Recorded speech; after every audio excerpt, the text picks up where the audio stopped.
This is how it looks like when you enter the project. You choose your language. Obviously, you would do English, and then you have three elements that the project consists of, which is the anti-archive, the archive, and stories. And we let you know now how this works and what it means. The anti-archive, when you click on it, gives you a collection of searchable themes that you can choose by clicking. We could, for example, now take something which everybody maybe heard about, which is Trabant, the car from East Germany. When you click on it, you see a collection of 2-second short clips that are all taken out of this huge archive that shows Trabant cars in one or another way. And this is how the anti-archive is built. It gives you a possibility to look at a lot of different images. Look at women, for example, where we see the same idea, short clips of East German women in very different situations. So this is the more playful part of the project, where you don't have to know or understand exactly what you're looking for or searching for, but you can let yourself be inspired by these words and dive into this world of images. This is work, for example. And you can turn on or off the sound. Or click again and play silent as the images are originally, because they don't contain sound. Now let's go back, and maybe Lawrence can say something about the next module, which is the archive.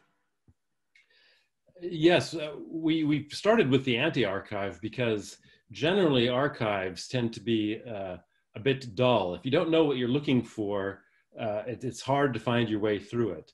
If you could click on archive for me, Alberto. Please.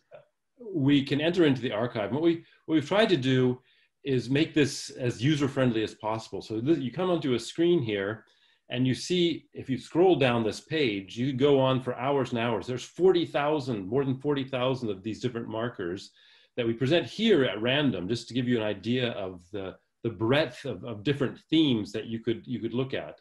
So if you don't know what you're looking for, you could just go here and click on one of these.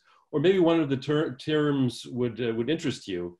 And so you say, oh, well, I like the Baltic Sea. So then you go up into the search function and you write the word Baltic Sea. Or you can just go straight into the picture, into the image. Because when you click on one of these stills, it'll take you to the film at that spot. We spent a lot of time, actually several years, going through and tagging all of these 2,285 films.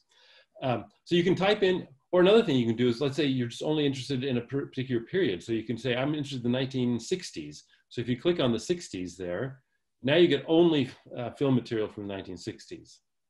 Or if you're in the 60s, you can say, I'd like to see people skiing in the 1960s. So you type the word ski and click on it. And here you get all the pictures, all the access into all of the ski images, ski films, from the 1960s. So in this way, you can go in and research any subject. You can also just, without thinking, type in a word and see what comes up. We have over 2,500 different tagging terms. So you put, well, dog, let's see what happens with a dog. Oh, lots of dogs. And that's just in the 1960s. And if you take away the filter, you have a lot more dogs. So whatever your subject is, you can go looking for it. So that's sort of when we got this collection, we couldn't not do this incredible work of tagging all of the films, because when we got all the films, oftentimes the people who gave us the films didn't even know what was in them. So it was a long slog where we had a family of East Germans who knew the context, knew the places, knew the history, who went through these films over several years and marked them and made it searchable for you in the archive.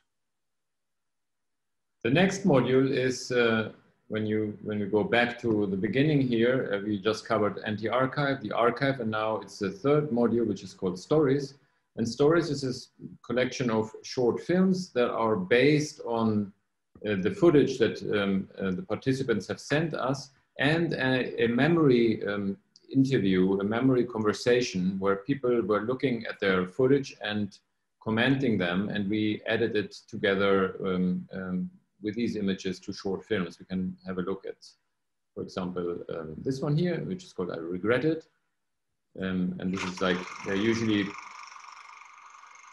up to 10-minute long films. I just jump inside so that you get an idea. 48.